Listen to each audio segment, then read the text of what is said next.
Mga master, okay lang bang? Huwag niyong skip ang mga ad sa aking mga video kung okay lang mga master. Salamat sa solid na suporta po. Yon, what's up mga masters? Nandito na naman tayo sa panibagong araw, panibagong kabanata na naman ang pagsasama-samahan natin ngayon guys.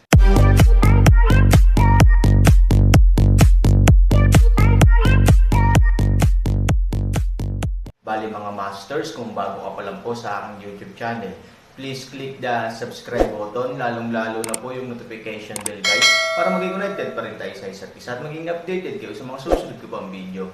Bali mga masters, bago natin umpisahan ng kwento ay mag-shoutout po muna tayo para sa mga solid nating tagapakinig. Shoutout kay John Turdy, shoutout kay Eric Esteban. Yun na nga mga masters, no? Bali hindi na ito patagalin. In 3, 2, 1, let's go!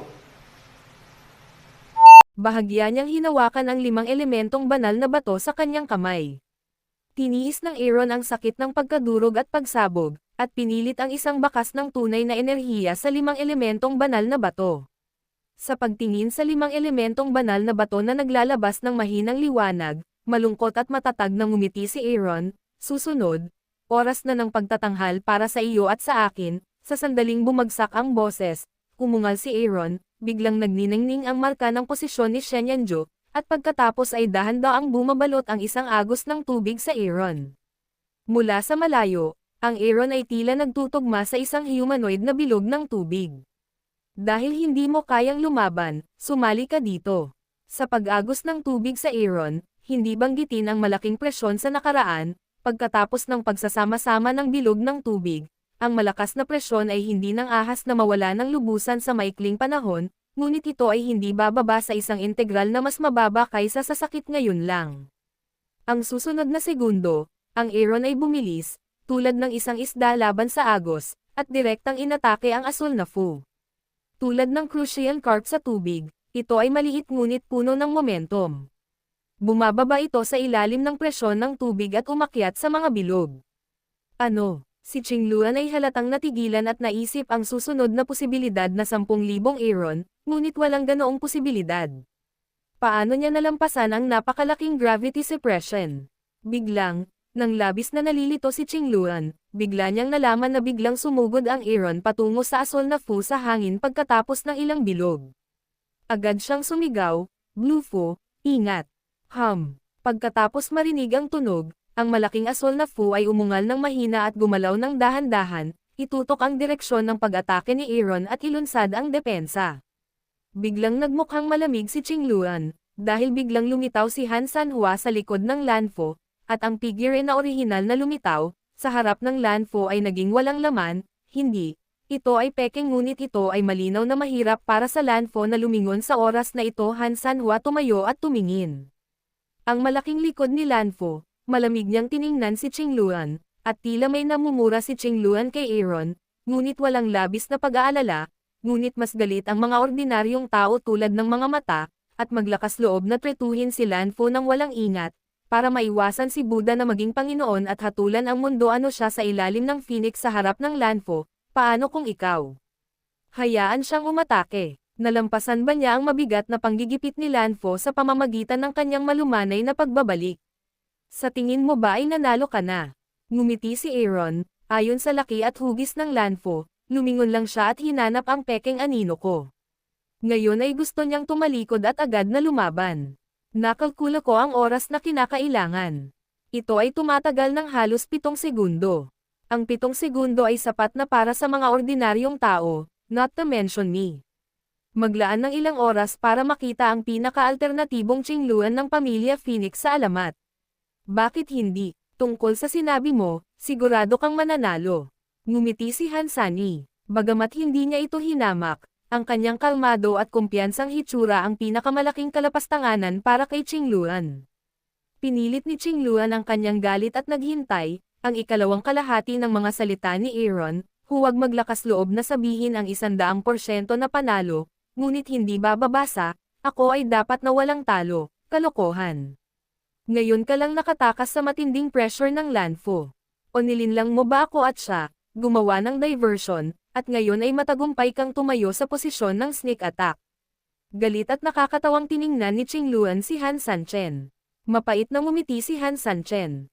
Ngunit bago pa siya makapagsalita, nanunuya na si Qingluan. Paano kung nakatakas ka sa matinding pressure? Ito ay isang pandaraya lamang ng pagnanakaw. Matitiis mo ba? Umiling si Aaron. Nang makita ito, biglang ngumiti si Qingluan ng malamig. Dahil ganoon nga, paano ka magtitiwala? At, hehe, ayaw mong sabihin sa akin. Sa tingin mo kaya mong atakihin ng seryoso si Lanfu sa isang suntok? Hahaha, sa laki ng nunal mong langgam, palihim na atake, kahit 10 galaw, anong magagawa mo? Ang mga sirang bato ay maihahalin tulad sa katawan ng Mount Tai. Ngumiti at umiling si Aaron nang marinig niya ang pagtawa ni Qingluan. Narinig mo na ba na ang mga nunal na langgam, kahit maliit, ay kayang yumugyog ng mga elepante? Mga master, okay lang bang? Huwag niyong skip ang mga ads sa aking mga video kung okay lang mga master. Salamat sa solid na suporta po. Nang marinig ang mga salita ni Aaron at tinitingnan ang kumpiyansa sa mga mata ni Aaron, gusto siyang sampilan ni Qingluan at ituro sa kanya kung ano ang Loki at kung ano ang isang lalaki.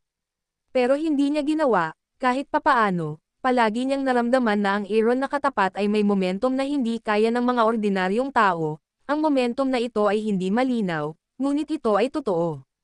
Nagkaroon pa nga siya ng isang sandali sa oras na ito kung kailan talagang naniwala si Diu sa mga salita ni Aaron, ngunit ito ay sandali lamang, mas pangungot siya, nasa iyo. Kahit na si Lanfu ay isang elepante, karapat-dapat kang maging isang nunal na langgam. Karapat-dapat ka man o hindi, tingnan mo ang totoong kabanata sa ilalim ng iyong kamay, hindi ba? Magiliw na ngumiti si Aaron at nagsimulang magdala ng magaan na enerhiya sa kanyang kamay. Hehe, I'm very interested to see how you blow the cow so big na sabog ka, hinamak si Qingluan. Ngumiti si Aaron at sinabing, kung gayon kailangan mong tingnang mabuti. Sa sandaling bumagsak ang boses, nagpakita si Aaron ng isang makamulto ng ngiti, na sinundan ng isang bahagyang paggalaw sa kanyang kamay, isang sayan na enerhiya ay agad na natipon. Sa ilalim ng asol na enerhiya, isang sandata na may asol na liwanag ang dahan-daang nagtanggal nito. Iyon ay, nakatingin sa sandata sa asol na liwanag, si Qingluan ay sumimangot at bahagyang nagulat. Siguro hindi ako nunal na langgam, pero dapat tugmaan ng buo. Nakalimutan kong sabihin sa'yo na pangu pala ang tawag dito. Malamig na ngumiti si Aaron at kumaway sa kanyang kamay. Ang sandata sa berdeng ilaw ay nagpakita ng orihinal nitong hugis. Kahit berde ang palakol, makapangyarihan pa rin at parang estranghero. Pangu palakol. Gulat na gulat ang mukha ni Qingluan. Halatang napatalon ang buong tao. Siya ay tumingin sa paligid sa takot at nakita na ang palakol ay marilag at hindi pangkaraniwang. Hindi, imposible. Ang palakol ni Pangu ay isang banal na sandata. Paano mo makukuha kung mortal ka lang? Imposible. Subukan at alamin na imposible. Sa sandaling uminom si Leng Sheng, itinaas ni Aaron ang palakol ni Pangu gamit ang kanyang kamay. Walang kalabisan na aksyon, ngunit ang pinakadalisay at pinaka-primitive na palakol na paglaslas.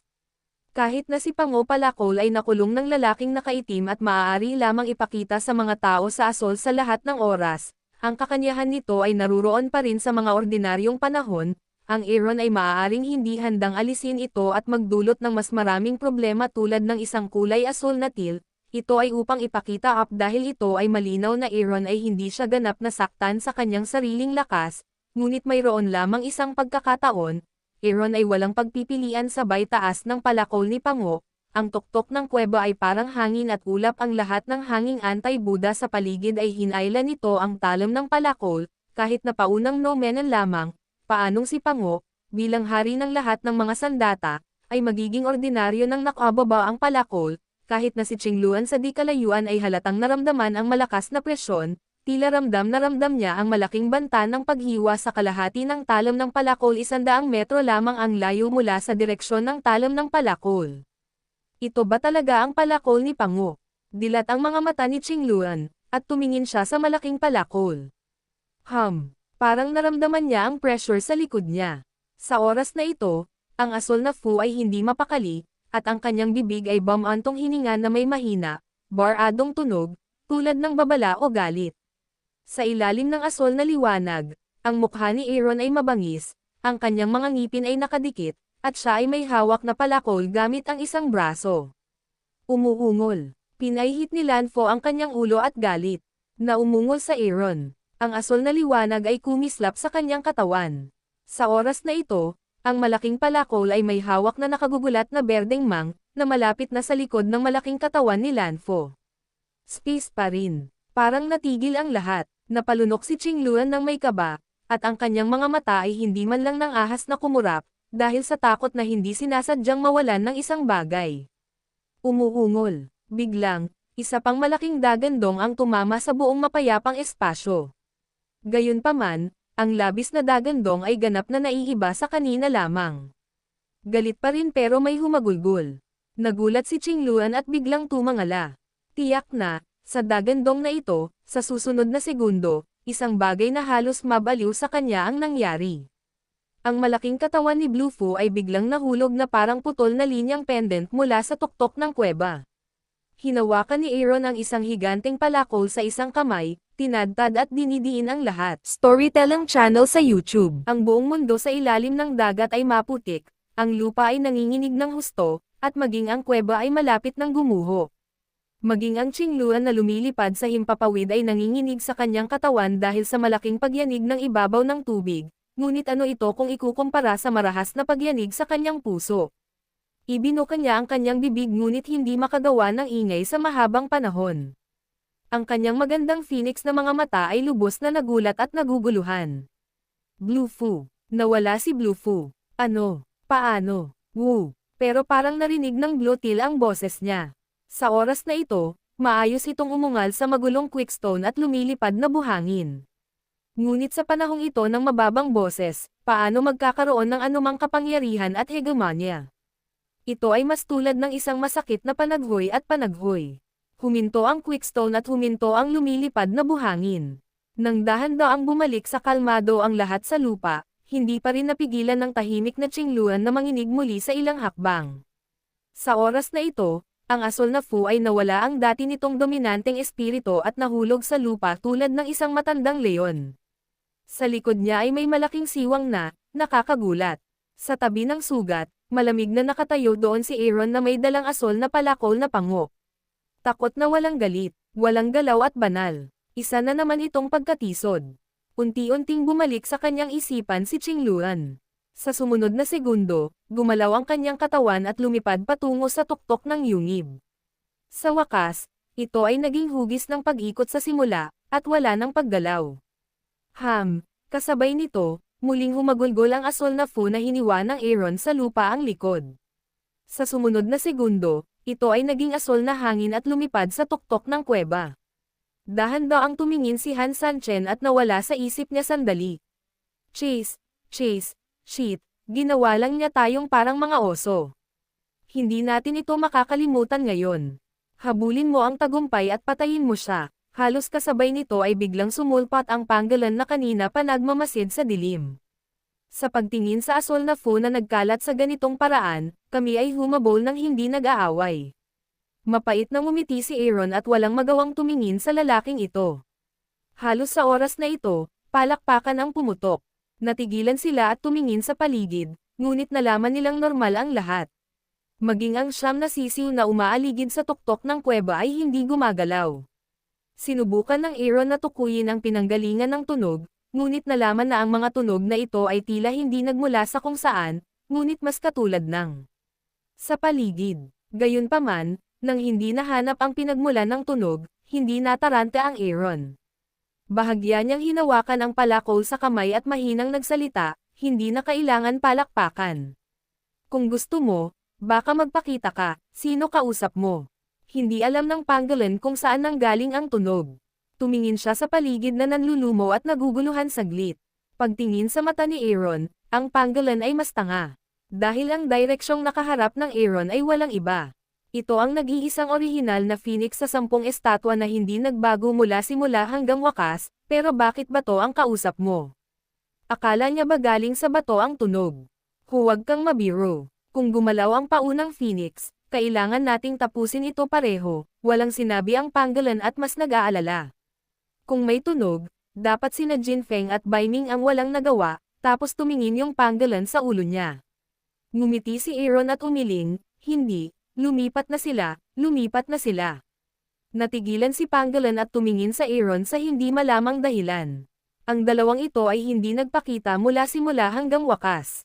Bakit mo sila hinawakan? Mali ka ba? Hindi pinansin ni Aaron ang nalilitong panggolan, nakatutok pa rin sa estatwa ng unang phoenix, at mahinahong sinabi, tama ba ako, ang unang phoenix, nanlumo ang tingin ng panggolan sa rebulto, bakit tama, hahaha, biglang, kapag panggolan ay napaka-depress, isang lang tumakbo tawa ang umalingaw-ngaw sa buong kuweba, ang tuktok ng kuweba ay biglang nag-iba ng kulay, at isang putok ng puting liwanag ang biglang tumama, tulad ng liwanag ng araw, na halos hindi maimulat ng mga tao ang kanilang mga mata. Yun na nga mga masters, no? Bali panibagong kabanata na naman yung natapos natin ngayong gabi.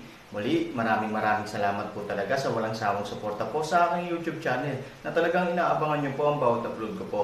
Bali mga masters, magkita-kita ulit po tayo bukas ng gabi at ngayon po ay magpapaalam po muna tayo. Bali mga masters, bye-bye!